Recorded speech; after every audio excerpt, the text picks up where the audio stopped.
Welcome back to the channel, your daily dose of simple, science-backed nutrition and wellness wisdom designed to slot seamlessly into even the busiest of schedules. Here, every tip, recipe, and quick hack is chosen to help you build a healthier routine without overhauling your life overnight. Whether you're squeezing in a midweek workout, looking for fiber-rich swaps to keep you full and focused, or craving a caffeine-free energy boost, you'll find actionable ideas that respect your time and taste buds. Think of this space as your personal wellness laboratory. Each video is an experiment you can try immediately, with measurable results and no complicated jargon. You'll learn how to prime your mornings for productivity, navigate social gatherings without derailing progress, and cultivate sustainable habits that stick long after the likes and comments fade Welcome away. to today's deep dive on dialing in your personal protein prescription. Everyone's body is unique. I'm talking genetics, age, sex, and lifestyle. And those factors dramatically shape how much protein you actually need each day. Imagine two people of identical weight. One sits at a desk all day, the other's joining CrossFit at dawn. Their protein demands won't be the same. Over the next 6 minutes, we'll unpack the core reasons protein requirements fluctuate, then walk through 4 straightforward steps to pinpoint your ideal daily target. By the end, you'll have the clarity to tailor your protein intake to exactly who you are and what you do, no guesswork, just precision. Your age plays a surprisingly big role in protein needs. Younger adults often build and repair muscle tissue more efficiently, while older adults risk sarcopenia, age-related muscle loss, without an elevated protein intake. Research suggests that after age 40, leaning into higher protein targets can help preserve strength and function. Meanwhile, hormonal shifts in women during pregnancy or menopause further tweak requirements for both mom and baby. That means your protein goals at 25 could look very different at 55, and adjusting over time is crucial to sustaining health and performance. Body composition also factors heavily into protein prescriptions. Two people might both weigh 75 kilograms, yet one carries 15% body fat while the other sits at 30%. Because muscle tissue demands more maintenance than fat, a higher proportion of lean mass typically increases your protein baseline. If you know your approximate body fat percentage, you can refine your protein estimate by anchoring to lean body mass rather than total weight. That extra precision helps you avoid underfueling active tissue or overloading a system that can't use the surplus. Activity level is the game changer that often gets overlooked. Going for a daily walk tends to evoke far less muscle turnover than deadlifting heavy or training for a marathon. Endurance athletes rely on protein to repair muscle microdamage from repetitive motion, while strength athletes need extra amino acids to build new contractile fibers. Between those extremes sits the spectrum of everyday movement: yoga classes, weekend hikes, or commuting by bike, each nudging your protein target up or down. Factoring in both intentional workouts and non-exercise activity is key to hitting just the right amount. Goals matter just as much as your present routine. If you're focused on fat loss, a higher protein intake preserves lean tissue during a calorie deficit and helps blunt hunger. Conversely, someone in a muscle gain phase may bump protein even further to support new tissue synthesis alongside a caloric surplus. And if maintaining general health and vitality is the mission, you'll fall somewhere in between those two extremes. Identifying your primary goal, recomposition, hypertrophy, endurance, or maintenance, is the first step to shaping a protein figure that aligns with your ambitions. Health conditions and life stages create another layer of variation. Individuals with diagnosed kidney disease receive medical advice to moderate protein to ease filtration stress, while pregnant and breastfeeding individuals require elevated protein to support fetal growth and milk production. Even recovering from injury or illness transiently increases protein needs to drive healing and immune function. Always check with a healthcare professional if you're in a special population or managing a chronic condition, then plug that guidance into your overall plan. Your diet framework, whether you're omnivore, vegetarian, vegan, or flexitarian, can slightly shift how you approach protein calculation. Animal proteins tend to be more bioavailable, meaning your body absorbs a higher percentage of their amino acids. Plant sources often require more volume or thoughtful combinations to achieve the same amino acid profile.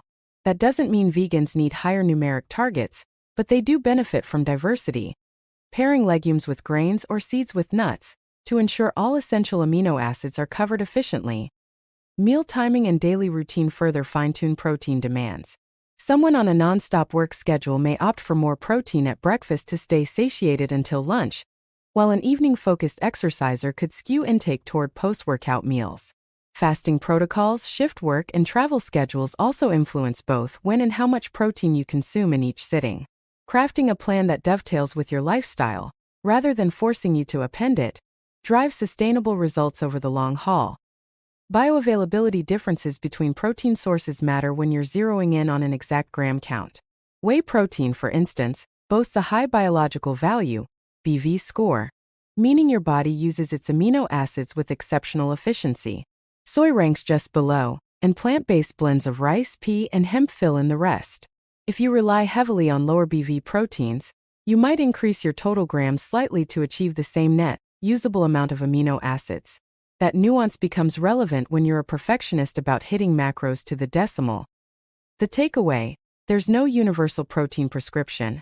Your age, body composition, activity pattern, goals, health status, diet type, schedule, and the quality of your protein sources all interplay to determine your ideal daily intake. Over the next 4 steps, we'll guide you from a simple body weight formula to activity adjustments, digital calculators, and app-based tracking, culminating in a personalized target you can confidently hit every day. Let's get started. Step 1. Use body weight 0.8 g 2.0 g per kilogram. Your first anchor point is body weight. The standard recommended dietary allowance (RDA) sets a baseline at 0.8 grams of protein per kilogram of total body weight. That recommendation covers the needs of sedentary adults to prevent deficiency, but it doesn't optimize for performance, body composition changes, or aging. Think of 0.8 g/kg as the safety net, enough to keep you out of deficiency but nowhere near the upper echelon of potential gains.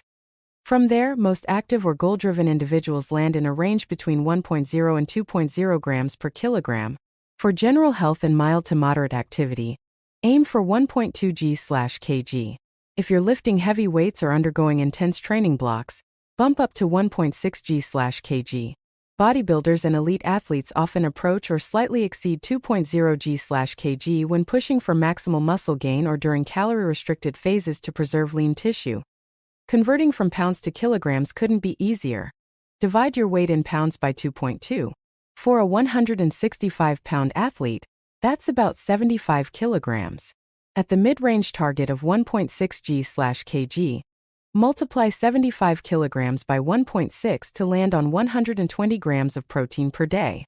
That simple calculation gives you a ballpark figure you can fine-tune further in subsequent steps based on activity and goals. If you carry a higher body fat percentage and know your approximate lean body mass, you can refine this calculation. Let's say you weigh 90 kilograms with 30% body fat. Your lean mass sits around 63 kilograms. Using lean mass instead of total weight, the same 1.6 g/kg target yields roughly 100 g of protein daily. This adjustment helps prevent overshooting protein needs purely based on fat mass that demands less maintenance than muscle tissue. For individuals with very low body fat or those on a cutting phase, sticking to total body weight can work, as long as you monitor hunger, energy, and recovery. If you find yourself perpetually sore, lacking strength, or losing muscle mass, consider shifting to a lean mass anchor. Conversely, if you're trying to gain muscle and feeling stagnant, calculating on total weight might give you the extra grams needed to fuel new growth. Here's a quick example to illustrate both approaches. Casey weighs 70 kilograms at 20% body fat, giving about 56 kilograms of lean mass. At 1.6 g per kilogram, she'd target 112 g based on total weight or 90 g when calculated off lean mass. In her muscle gain phase, she opts for the higher 112 g. Once she switches to a fat loss phase, she recalculates on lean mass to land closer to 90 g, and keeps her diet sustainable without unnecessary excess. Remember, rounding to the nearest 5 grams makes meal planning easier. Instead of aiming for 117 g, round to 115 or 120, and adjust your portions of chicken, tofu, eggs, or protein powder accordingly. That minor shift won't derail progress but will simplify shopping lists, meal preps, and tracking. You'll save time and mental energy, keeping the process as frictionless as possible. Finally, record this baseline target. Whether you settle on 0.8 g, 1.2 g, 1.6 g, or 2.0 g per kilogram, commit it to memory or jot it in your notes. It forms the starting point for adjustments in step 2, where we'll factor in your unique activity pattern. Knowing your number and the reasoning behind it makes every subsequent tweak far more intelligent and goal-driven. Step 2. Adjust for activity level. Activity is the lever that shifts your protein needs up or down from the baseline. First, categorize your routine into one of 5 tiers: sedentary, lightly active, moderately active, very active, or highly trained. Sedentary individuals, think desk job, minimal structured exercise, can stick. Thank you for tuning in and investing these few minutes in yourself. Your future self will thank you. If you leave here with one new insight, tip, or tasty recipe idea, consider today a win. Don't forget to subscribe and tap the notification bell so our weekly healthy hacks land straight in your feed. I love hearing which ideas resonate most, so drop your questions, feedback, or your own quick prep creations in the comments below. And before you go, explore the video library for deep dives into meal prep secrets, morning mobility routines, and simple mindset shifts that turn small actions into big results. Until next time, stay curious, stay consistent, and keep thriving.